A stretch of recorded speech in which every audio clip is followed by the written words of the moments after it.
જય ચેહરમાં, જય સદીમાં, જય ગોગા મહારાજ. ચેહરધામ ભરૂચ ચેનલમાં આપનું સ્વાગત છે. ગઈકાલે રક્ષાબંધન ગઈ. હેપી રક્ષાબંધન બધા મિત્રોને, ભાઈઓ તથા બહેનોને. આજનો આપણો વિષય છે કે આગેવાન દેવી અને પલાઠીના દેવી. ઘણા બધાનો પ્રશ્ન કોમેન્ટની અંદર જોવા મળે છે કે અમારી ઘરે આ માતા બેઠી છે, એની પલાઠીમાં કયા કયા દેવો છે. તો મિત્રો, પહેલા તો આપણે ચોખવટ કરી લઈએ અને એને જુદું પાડી દઈએ કે આગેવાન દેવી અને પલાઠીના દેવ કોને કહેવાય.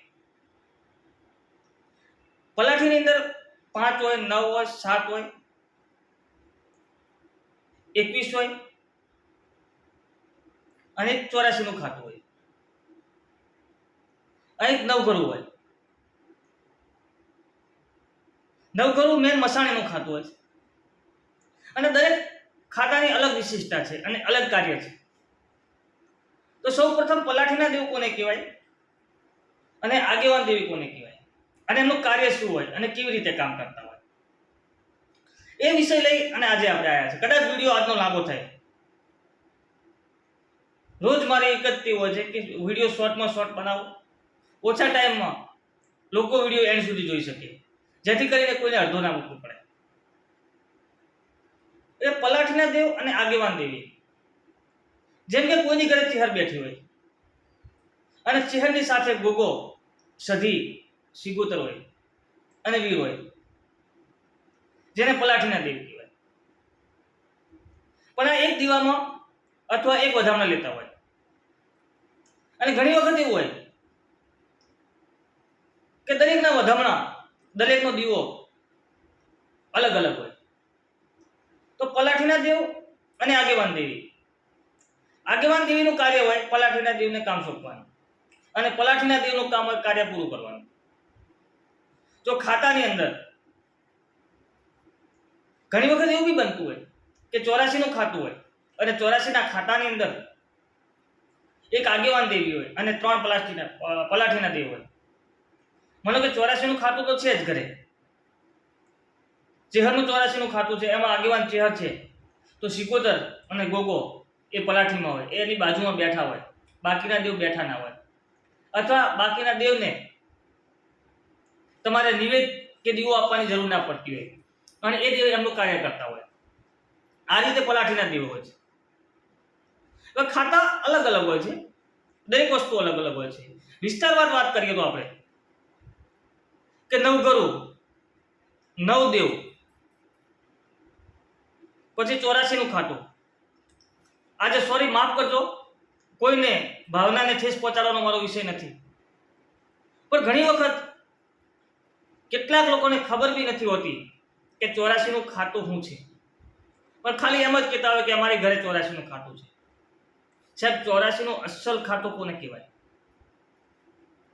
અને અસલ ખાતું કેવું કામ કરે? કોઈના બાપની તાકાત નહીં કે 84 ના ખાતાને કોઈ બાંધી શકે.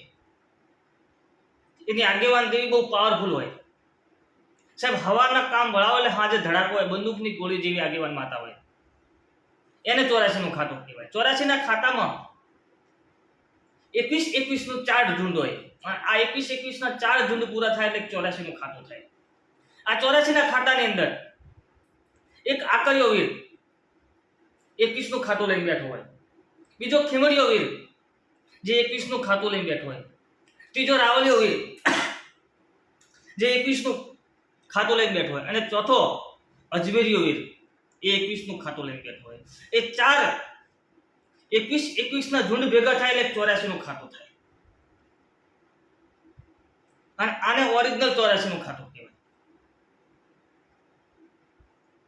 નવઘરું, નવઘરાની અંદર મોટા ભાગે મસાણીનું ખાતું કહેવાય, જે શમશાન સાધનાની અંદર આવે છે. અને આ 84 આ નવઘરાની અંદર, આ નવના ખાતાની અંદર મસાણી ગણેશ એનો આગેવાન હોય છે. એમાં જીજુડી ઝાબડી, જોમા ફૂલભાઈ અને બીજી ઝોપડીઓ આ ખાતાની અંદર કામ કરતી હોય છે. આ ખાતું ઘણાની ઘરે હોય છે, પણ હકીકતમાં એમના બાપ દાદા આ ખાતાની માહિતી એમના સુધી આપીને ના ગયા હોય. આ ખાતું ભરતા હોય છે, અને જે ખાતું ભરતા હોય તે ધ્યાન રાખજો.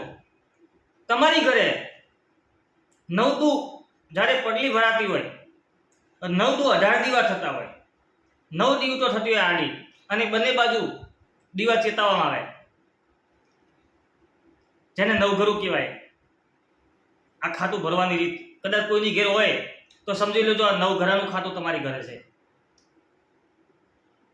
આ નવઘરાની અંદર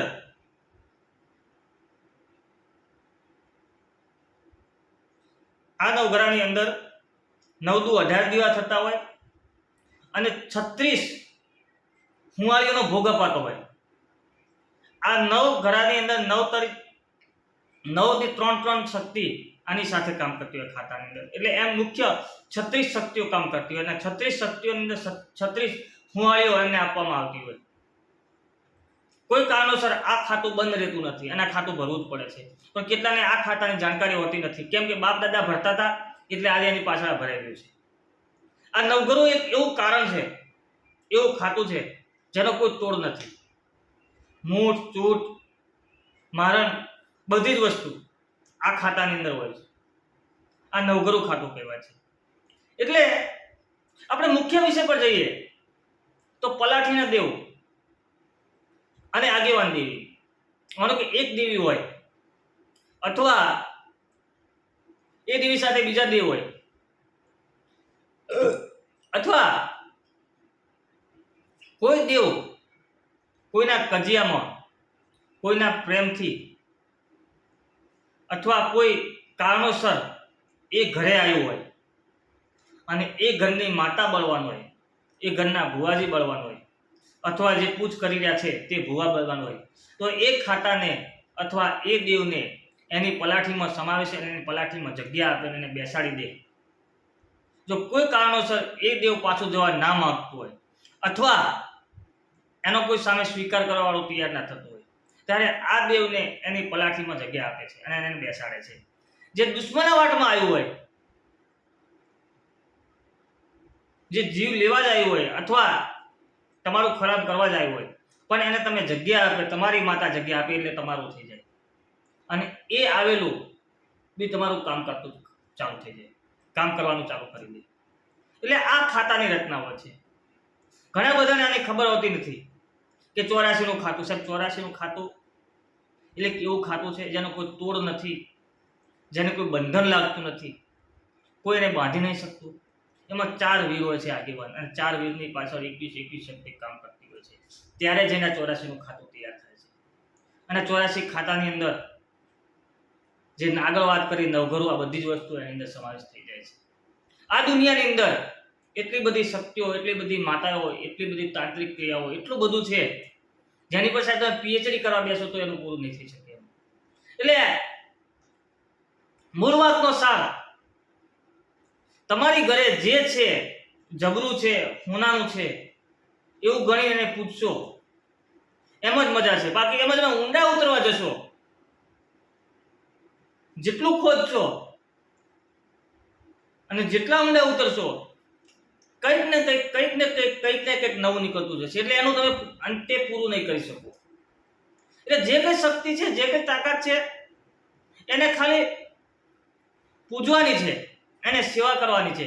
મારી ઘરે ચેહર બેઠી છે, સધી છે, ગોગો છે, પણ જે છે હોનાનું છે, એમાં હું છે, હું નથી, એ ટોપલામાં, એ કંડિયામાં હું છે, હું નથી, એ જોવાનું આપણું કાર્ય નથી. આપણું કામ થાય છે એ મહત્વનું છે. એટલે બહુ ઊંડા ઉતરવા કરતા જેની ઘરે પલાઠીના દેવ હોય તે તમે આપો છો તે જ આપો, એમાં કોઈ વધારો ના કરો. કેમ કે ઘણીવાર એવું બની શકે કે તમે દિવસે ને દિવસે વ્યવહાર વધારતા જાઓ, અને દિવસે ને દિવસે વ્યવહાર વધતા જાય એટલે પાછળ એની તકલીફો ઊભી થાય છે. આજે પૂરું કરી શકો, કાલે એમ કદાચ તમે પૂરું ના કરી શકો.